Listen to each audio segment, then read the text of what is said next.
3 months ago, I took a blood test and the results were kind of terrifying because I'm 39 and I thought I was healthy. But if I continue doing what I was doing, I could have serious health problems in the coming decades. And so it seems that day I was at a fork in the road, but yesterday, 3 months later, I took another blood test and we're gonna get those results today to see if things have improved. And that raises a good question. What did that blood test say? And more importantly, how did I let it happen? First of all, if you've never had a blood test done, they give you like multiple sheets of all sorts of data.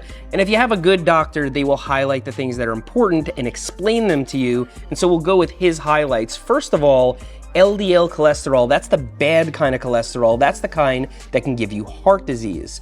A normal level is 0 to 99. My LDL cholesterol was 132, which long-term could lead to problems. Next item, hemoglobin A1C, which measures your average blood glucose levels over 3 months. Normal is 4.8 to 5.6. Mine was 5.6%, which put me on the cusp of being pre-diabetic. I can't even believe I'm saying that.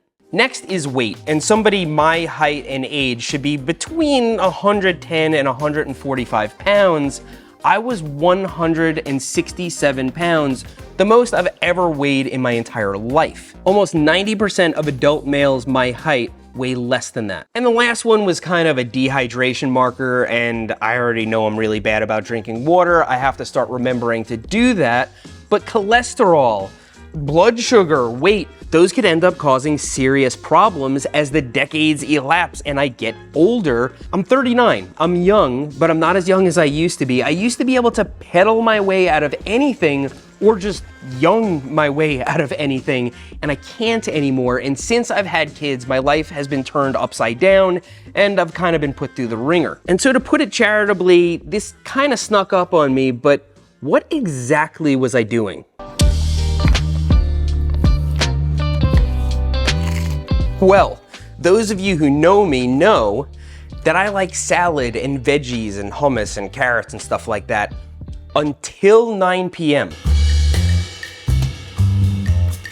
5 years ago, I'd probably just be arriving home, maybe after doing something active at 9 p.m. Nowadays, I'm fresh off a 4-hour dinner and bedtime routine with my kids, and I have 1 hour to myself before bed. That's when the snacking would begin. Here's how bad it got. I would take a pickle and roll it up in some ham with like mayonnaise and mustard and stuff like that.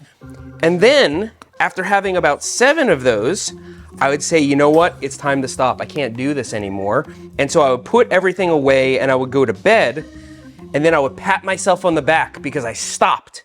That is the thinking of an addict. And then in the morning, I'd be all gassy and I'd feel guilty, and I'd vow to never do that again until that night when I'd be back in the kitchen again for one last time. And during that time, there was a lot going on in my life. I guess you could say I was having a bit of a mental health crisis, a term that's overused now, but I just don't know how else to put it. I was depressed, I was anxious, irritable. I probably wasn't a whole lot of fun to be around, and it was definitely starting to affect my family. Like, I don't matter anymore. I don't have enough time to take care of myself. This happens to everybody except for Eric Porter. When they turn 40 and have kids, they just stop caring and turn to mush. Here's me at my least healthy point when I weighed like 170 pounds. I look fine, I'm riding around a skate park. A lot of you guys would love to do that, but it's not fitness, it's just momentum and experience. Behind that, there were some problems lurking that would have been really bad long term. But at that doctor's appointment, something changed. Now, I have a good doctor, and so he explained everything to me, and he told me in no uncertain terms that I have to change my ways or long term things would be really bad. And so when I walked out of that office and I thought about my kids and the example I wanted to set for them, I made one of the easiest decisions of my entire life. Hey, I'll have a sausage, egg, and cheese on a croissant. I would go to Dunkin' Donuts, get a sausage, egg, and cheese, and then next week, start eating healthy. Actually, I'm just kidding. I did not get a last breakfast sandwich. I started right at that moment. I didn't earn a goodbye lap. I was 1,500 breakfast sandwiches in the hole. So, what exactly did my doctor tell me to do?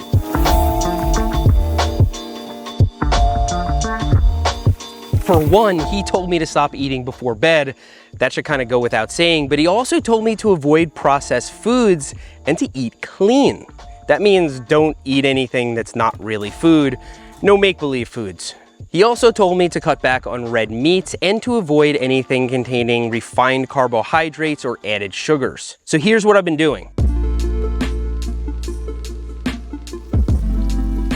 In the morning, I wake up and make a kale scramble, and I look forward to this very much. I dice up cherry tomatoes, make a bunch of egg whites or eggs, and just mix it together, usually with some hot sauce. And for the rest of the day, I also eat clean, healthy foods. If it has a whole bunch of ingredients or comes in a package, I think twice about it or I eat something else. And if I'm going out to dinner or meeting with friends, that's planned, and so I can budget it in, but I don't use it as an excuse to just go crazy and pull out all the stops. For any meal on Groundhog Day, that's pretty much every day, I eat like a yoga mom. I call it the Groundhog Day diet. Ending the late night snacking cold turkey was more than just a little bit unpleasant because I've been doing it for a while, my body got used to it, and so for a little bit, I was just going to bed hungry and dealing with it. But it wasn't difficult, okay? It was unpleasant, but not difficult because I didn't need willpower. I made the decision when I walked out of that doctor's office. The decision was made.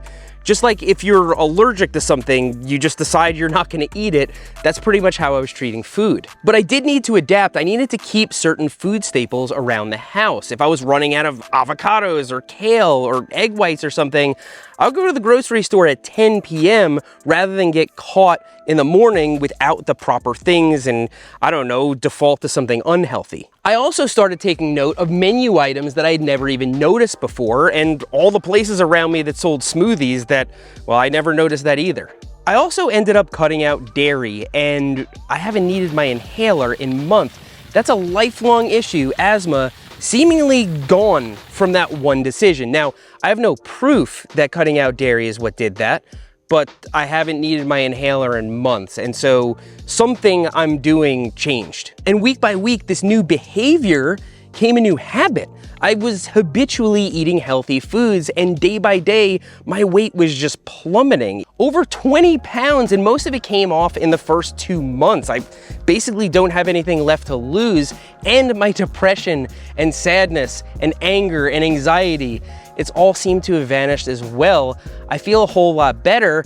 I don't know if it's related to these dietary changes, but maybe I just feel better about myself.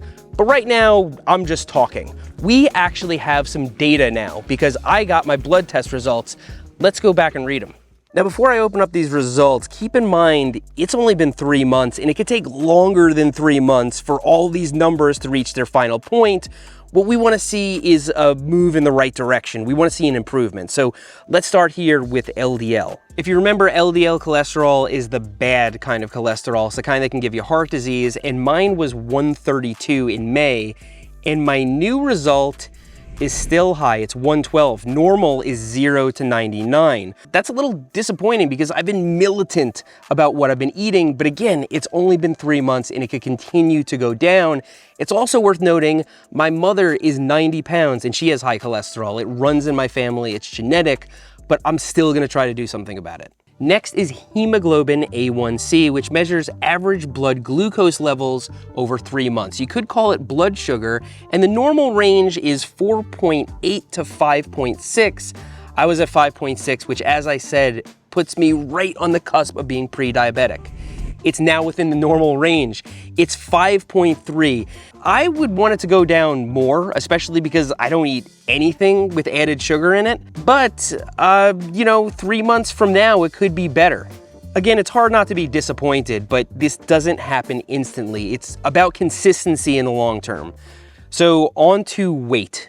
Now, you already know my weight decreased over 20 pounds. I was 167, and I step on the scale in the morning. I'm never over 145 now. That's like my fighting weight. When I was 19, riding BMX every day, and I was just completely muscular, that's how much I weighed. And while 145 is at the top end that somebody my height should be, I have kind of a stocky build, and actually, I don't really have any fat on me, and so I think I'm at my goal weight or really close to it. And so I'm really happy about that. It also puts me at the average weight for somebody my age and height. And so things are moving in the right direction. I was pretty scared opening this because I didn't know what I was gonna see. I guess it's kind of a mixture of like slight disappointment and then vindication. The things I did actually made a difference. And so, how am I gonna stay on track?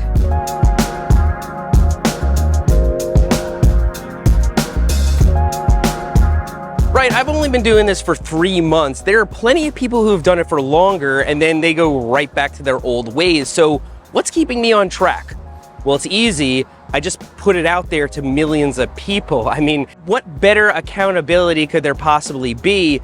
You guys don't all have that. And so if you want to get back on track, what do?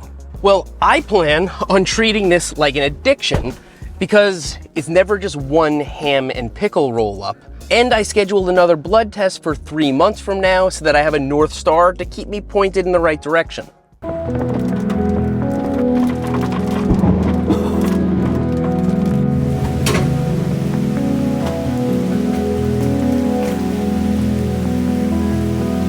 And so, if you were in the same boat as I was, don't take too much of my advice because I've only been doing this for 3 months and I learned everything I know about nutrition on ChatGPT. But still, having gone through this so recently, I can share my mindset on the topic of willpower. If you need willpower to change your dietary habits, it's gonna be an uphill battle. I mean, willpower is what stopped me from eating the 8th pickle and ham roll up, and that's really not where you wanna be. What you wanna do is make a decision. Think about it. Let's say you were standing on the train tracks and a train was coming. Do you need willpower to get off the train tracks even though you want to be there? No, because the consequences are imminent. But when you eat unhealthy foods, the consequences are delayed, they're further off.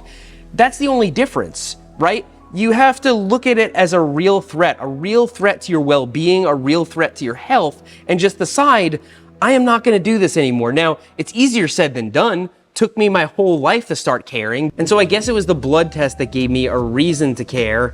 I don't know why just doing the healthy thing wasn't reason enough, but that was the catalyst. So forget about willpower. You need to make the easiest, most instantaneous decision you've ever made in your entire life. And now I gotta go find where I put my water bottle because I need to hydrate. Thanks for riding with me today, and I'll see you next time.